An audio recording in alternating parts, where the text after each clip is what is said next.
Hey, all you out there in Never Neverland. I'd asked to introduce myself again, but that hasn't worked in the past dozen years, so now I'm just going to start talking and see what happens. My story is like a big nasty boil that needs to be lanced, but I can't do it myself. I am the Dr. Mindy Scott that you see here, and I'm the president of a nonprofit corporation called both Mindology, which is pronounced like my name, and the United States of Beings. The word POTUS means President of the US, so as President of the United States of Beings, I'm POTUS B. And I have a huge platform that I built all by myself. The first thing that we're going to do is to create an English language learning program so that everyone in the world can learn to speak perfect American English for free if they want, and then make all education in English free online for everyone. I am going to be the Jewish goddess Eve and lead this world to peace. My Hebrew name Malka means queen, so I'm going to be the queen of Mindology, the queen of peace, the queen of weed, and the queen of the Yehudim, which is the Hebrew word for Jewish people, but actually means those who are grateful. So we can all be brought together as those who are grateful. Since September 2nd, 2007, for more than 11 years, I've been writing and calling the New York Times, Newsday, Channel 12 News, and literally hundreds of others, saying that I have the best news that the world will ever hear. I knew this was the case when this guy from the United Nations asked me to restart a global literacy project with a plan to teach the world English. Dr. Hannelore Lenhoff, the woman in the picture, had founded the project years earlier, but tragically, on Thanksgiving Day 2001, Hannah was killed by a drunk driver in a car accident, and the Global Literacy Project died with her. It is time for her vision to be resurrected, and it's my job to make this happen. This part of my story began 22 years ago when I first met this eccentric elderly German physician who I called Hannah. The moment I learned of her idea of global literacy in English, I was hooked. I'm a chiropractor, and back then I owned and was the director of a multidisciplinary pain management center in Huntington, New York, where Hannah, until she died, was the medical director. She used to go on Thursdays to the NGO meetings at the United Nations, and on 3 occasions I had the privilege to accompany her. Back in the 60s, Hannah had gone on a humanitarian mission to Sierra Leone and came back with the idea that the world could be united if we all spoke English. After 30 years of trying, Global Education Motivators, a non-governmental organization, sponsored her project in May 2000. Wayne Jacoby, their president, is the one who years later asked me to restart the project. Hannah, who literally grew up as a Hitler youth, believed that this whole world could get better, and so do I. I have been trying to launch Mindology for a very long time, and in that time, a lot of really fucked up things have happened. The reason I call out the New York Times is that I honestly believe that everything I send to them goes to junk. I've sent them dozens of emails and they've never answered one. Most recently, I wrote what I thought was an impressive letter to Glenn Thrush, a guy who works in their Washington office, who I'd seen on the Showtime documentary series The Fourth Estate. In it, he said that he wanted to be the Jewish Jimmy Breslin, and since I want to be the Jewish goddess Eve, his story drew me in. He said that what he loves about his job is that he can go talk to anybody at any time about anything. So Glenn, what am I, chopped liver? Are you really going to make me beg? A year ago, Glenn got caught up in the Me Too movement and was suspended for 2 months from his job. He lost his position as a White House correspondent and now he covers the social safety net. I think that he is the perfect person to reconnect me to the world. I doubt he ever saw the letter I wrote because I believe he would have responded. I posted it below and invite everyone to read it. It will begin to give you an idea of the scope of Mindology and a frame of reference for what will undoubtedly become our new world order. But a warning, there's a story in it about how I was arrested and brutalized by the police, and it is a little bit gross. Now, I am in trouble again, and again, I didn't do anything wrong. I was arrested at Stony Brook University in April for loitering in possession of marijuana, and my 6th court date is Tuesday, November 20th. Seriously, me. Dr. Pot USB arrested for possession in this day and age. Back in 2010, I wrote a book called Suddenly Sane, which is my sincere hope for this world. It's sort of a biography documenting the evolution of my ideas. Anyone can read it by clicking on the link below, but if you do, please excuse the mistakes. On page 1 of the book, I introduced my character as Mindy the Modern Messiah, not God, and defined Mindology as a philosophy that's all about honoring the brilliance and creations of mankind. The house in this picture was mine for 20 years before I lost it in foreclosure. The free brownie sign is still part of my shtick, but lately even this has gotten me into trouble. On Halloween, the police were called to remove me from the Starbucks on 347 in Stony Brook. It was humiliating. I had not even given a brownie to anyone because the manager had told me not to, which surprised me because I'd been bringing brownies to a different Starbucks since the summer. What has gotten the police called so many times and gotten me kicked out of so many places is this poster about Mindology that I've been schlepping all over New York since my arrest. In April, I spent 6 days at my alma mater in an attempt to start a grassroots movement. The first day I was there, a student asked me to speak to the Stony Brook Entrepreneurial Club and suggested that I create a presentation for it. I was making this poster at the school the day I was arrested. I was so sure that Mindology was finally going to launch from Stony Brook. I had my first interview ever in my life on their radio station, WUSB, which is a coincidentally connected name. Whatever I was doing was working, because by Friday the 13th, the day I was arrested, my website had received over 2,200 hits, the most ever in a month. People were paying attention to me. But the arrest stopped any forward momentum. When they released me, I was told that I was banned from the campus, so I was denied my first opportunity to speak publicly.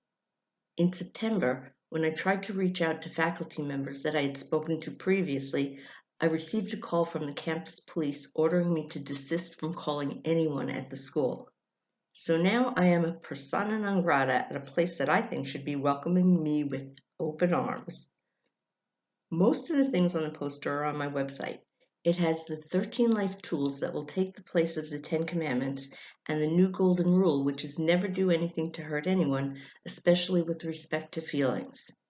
The sound sleep system, the hide and sleek, and the V-clean are some of my inventions, but there are more where they came from. They will all be donated to Mindology. I formed Mindology as a nonprofit because this is all for the greater good. My goal is to enrich the world. But my arrest at Stony Brook is the third ridiculous travesty of justice that I've experienced in my life.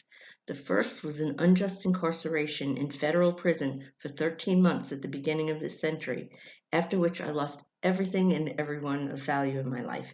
And the second was an arrest in 2009 for disorderly conduct in which I was brutalized by the police. I have to believe that justice will prevail in the end and that I'll reconnect with all the people I've loved.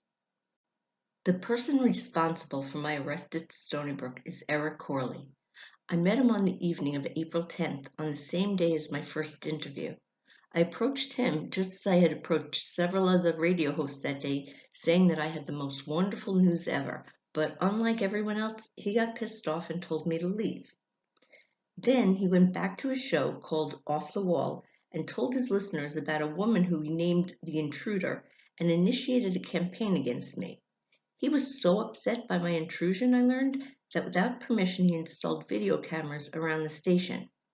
I think he had to take them down, but I'm not sure because no one from the school will speak to me. My interview that day had ended at noon, and afterwards my host, Gary Pecorino, had set me up with my computer in a room adjacent to the one we broadcasted from. When Eric kicked me out, I left the station, but then came back to pick up my stuff. When I did, I found my laptop and me locked out in the hallway, but the charger had been left inside. No one answered when I knocked on the door, so I came back the following day. When I did, everything had changed. A student who would not tell me her name ordered me to leave the station and told me that I was not to come back. I left and walked over to the library where I was stopped by a campus cop named Ed, who asked me what I was doing there and told me that someone had reported me to the police. He asked me if I was handing out flyers, and I handed him a press release. He told me that I could not hand out flyers anymore, which I totally didn't understand, and then thanked me for being such a good person. 2 days later, I came back to the campus with my computer and the materials for the poster. I sat behind this horseshoe-shaped desk across from the library where I had seen students studying over the past week. A woman came by and asked what I was doing, then told me I wasn't allowed to be there without permission. I asked where I could get it and went to the office I was sent to, where I was told that the people who could grant this permission would not be in till the following week. When I went to that office, I had left my computer, the poster, and a bag in the horseshoe-shaped area. I was oblivious to any potential danger. I left the library building and walked to the Student Activity Center, and I was just talking to people there when 3 cops showed up and escorted me back to my stuff. They asked me when I was leaving, and when I told them that my roommate couldn't pick me up until 7 that night, the officer in charge said, "Arrest her for loitering and possession of marijuana." I had no idea that they had gone through my bag and found a tiny drop of weed. First, they handcuffed me there in front of the library, and then they brought me to their station and handcuffed me to a bench for about 3 hours. I knew that I had been wrongfully arrested again, and I set out to find a civil rights attorney again. My court-appointed attorney for my criminal case, Kelly Patton, won't cost me anything, but civil rights attorneys want their money up front. I know because I spoke to a dozen of them. I learned that a lawsuit for wrongful arrest would have to be brought against New York State in federal court because Stony Brook is a part of the State University of New York system. A lawsuit against Eric for defamation of character, slander, and the emotional distress that this has caused me would cost me $10,000 to begin. Several people suggested that I contact the ACLU, which I did, but a virtually unknown fact about the ACLU is that they don't help individuals, only groups of people. But the last thing I want to do is sue New York State or Eric. I would much rather be judged in the court of public opinion. These are excerpts from Eric's Wikipedia page. His life is all about hacking, and maybe it's just a coincidence, but it feels like my life has been hacked mercilessly since I met him, the worst event being in July when I was ripped off in an internet scam that had me believing that I was receiving a grant for $5 million from the federal government to get Mindology started. But I have actually come to like the nickname Eric gave me, the intruder, because the truth is, I want to intrude in everyone's lives in order to change the world. So now let me try to introduce myself again. I'm Malka Mindy, Queen of Mindology. I'm Dr. Scott and Dr. Pot USB. I'm an atheist Jewish humanist, which means that I'm Jewish because my mother is Jewish, an atheist because I don't believe in God, and a humanist because I believe that we all must be good for goodness sake. Not only do I not believe in God, I hate the concept of God. In all of these courtrooms I've been in, when I see the words "In God We Trust" above the judge's head, I want to throw up. I know God is still popular in this world, but if there was really a God, science would have found him or her a long time ago. All religious beliefs are ridiculous. I have a page on my website called "Jesus Did Not Die on the Cross." Every Christian believer should watch the BBC documentary that I posted there called "Did Jesus Die on the Cross?" It will explain what probably really happened, concluding with Jesus' likely death in Kashmir, India, at about 80 years old. Come on, people, science proved a long time ago that when you're dead, period, end of story. As the modern Messiah, or as I prefer saying the modern Machaya, Machaya meaning something pleasurable, I have certain advantages over the old one, including the fact that I am a woman and alive, and he's a man and dead. Also, he didn't have the internet. We need a new world order, and I have a plan. The emergence of the USB from the USA will make America greater than anybody ever has imagined. Our Declaration of Independence, that was written over 240 years ago by a bunch of old white slave owners, says all men are created equal, that they are endowed by their Creator with certain inalienable rights. Every right that we have been given, we got from fellow human beings. We created the UN after World War II when the world craved peace. 69 years ago, Eleanor Roosevelt headed a committee there that wrote the Universal Declaration of Human Rights, which are 30 rights that everyone is entitled to. America signed the UDHR, and I think when people learn what's in it, they're going to flip. But it's not just us that signed it. This document has been signed by 192 of the 193 member states of the UN. First of all, Article 25 says everyone has the right to, among many other things, medical care. That's right. There is a document signed by our government saying that healthcare is a human right. Then there's the issue of immigration. In the UDHR, Articles 13 through 15 address this issue, saying everyone has the right to leave any country, including his own, and return to his country. Everyone has the right to seek and to enjoy in other countries asylum from persecution. Everyone has the right to a nationality, and no one shall be arbitrarily deprived of his nationality nor denied the right to change his nationality. Since the UDHR, the UN has added to our rights, including the right to internet access and the right to clean water. Abortion, as a human right, should be added to this list. Clearly, these rights are not had by all, as they were originally intended. Part of the problem is that the UN doesn't make laws, and our laws are antiquated. We are capable of so much more than our forefathers could have ever dreamed of. So what we need are new laws based on our rights that have already been defined that cover everyone in the world. We have reached a point in time that due to technology and the brilliance of man, we can create a whole new world that is ruled with love and will last forever. Not just we can, we must. The fact is, everything that has been created by man can be recreated, maybe by a woman, and that includes government, money, and taxes. Universal Basic Income, or UBI, can totally eradicate poverty. A government could create enough money to pay for everything so we wouldn't have to pay taxes. Money could actually become the root of all good. They say that the only thing that is certain is death and taxes, but it's really only death that we can't control. I want to follow in Hannah's footsteps, so in her honor I am writing the new Babel. It is this movie and this website and everything else that I publish here. It's called The New Babel in direct opposition of the biblical story where God confounds humanity at the Tower of Babel. Now we, the people, can bring the world together to speak one voice. In The New Babel, New York City is the New Jerusalem and Central Park is the Garden of Eden. The whole world will be called Israel, spelled like the two words is real, because we definitely is real. Our world needs a reboot and a new operating system. We need to come together with the common belief that there's nothing more important than mankind. Only we together can save the world because we, the people, are the creators. In 2011, just after I was asked to restart the Global Literacy Project, I read a book called The Celestine Prophecy that predicts that one individual would blaze a path that the whole human race is destined to follow, and that humanity would undergo a massive transformation for the better that would occur after lots of the things that we do were automated. The book contains something else so valuable that I share it on my website, and I want to share it here. It explains the underlying cause of all conflict, why until now we have always naturally competed with each other.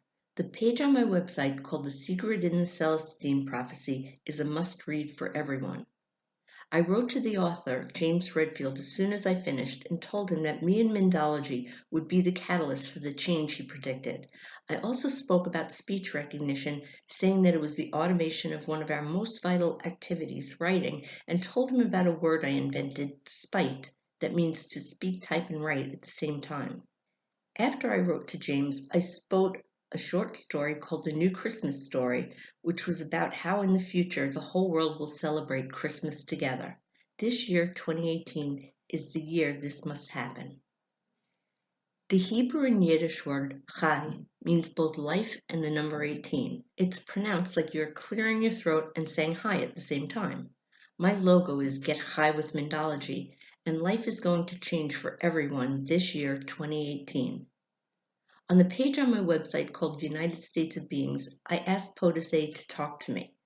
What I really want is a private meeting with both Donald and Melania Trump. I have a lot to talk to Donald about. I'm not sure if he has any idea who I am, but in the past year I've written the White House and received 4 responses saying that they were carefully considering my message and forwarding it to the appropriate federal agency for further action. I had also called and emailed Betsy DeVos, our Secretary of Education, and I did get a phone call from them telling me that there was nothing that they could do to help me. But I have been trying to get to Donald for many years. Mindology was a for-profit corporation before it was a nonprofit, and it's my brand. One of my inventions is a bed called the Sound Sleep System. Around 2007 or 8, I went to Las Vegas to the World Market Center, which is a showcase for the furnishing industry. Trump had a showroom there that I visited in search of investors or partners for my project. Then in 2010, and this is really weird, I wrote to him in Suddenly Sane asking for help with Mindology. The passage I'm talking about is not in the published version below, but this is from my computer. At the time, they wanted to build a mosque at Ground Zero.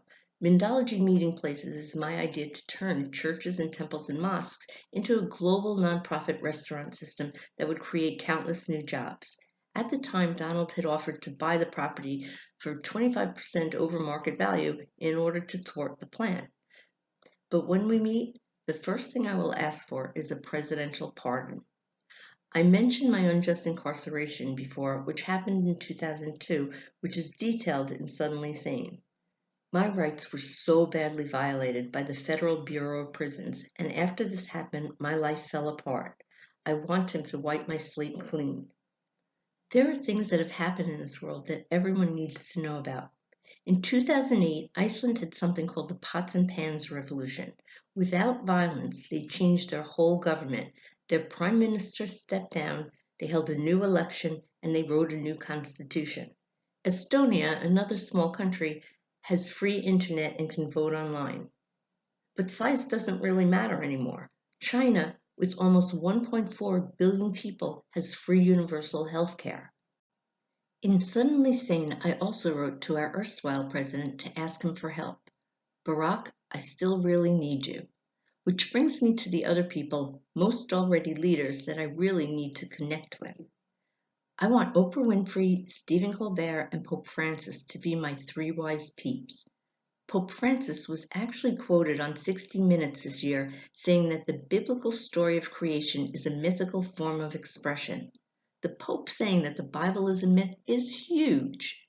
Imagine when 1.3 billion Catholics get this message. I want Alexandria Ocasio-Cortez to be my co-Potus bee, and Beyonce Knowles, Michelle Obama, and Scarlett Johansson to be co-queens of Mindology. And for the technical part, I want Mark Zuckerberg on my team. Mindology will be a global partnership where everyone is included. I started Suddenly saying that I wanted to make a movie, so I'm finally putting my tuchus auf den Tisch. What I would appreciate first is for everyone that hears me to send a link to this website, mindology.xyz, to Glenn Thrush's New York Times email address, which is glenn.thrush@nytimes.com, immediately. And Glenn, when you hear this, please call me. Please come to court with me on Tuesday. Please make this happen. This Thursday marks 17 years since Hannah's death on November 22nd, 2001. And I haven't celebrated Thanksgiving with my family since 2005. Seriously, no one in my family talks to me.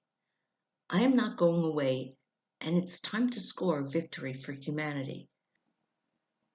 So I'll leave you for now with my proclamation of universal peace, which is now and forevermore. We will all live in peace, love, and happiness. Ah, fucking men.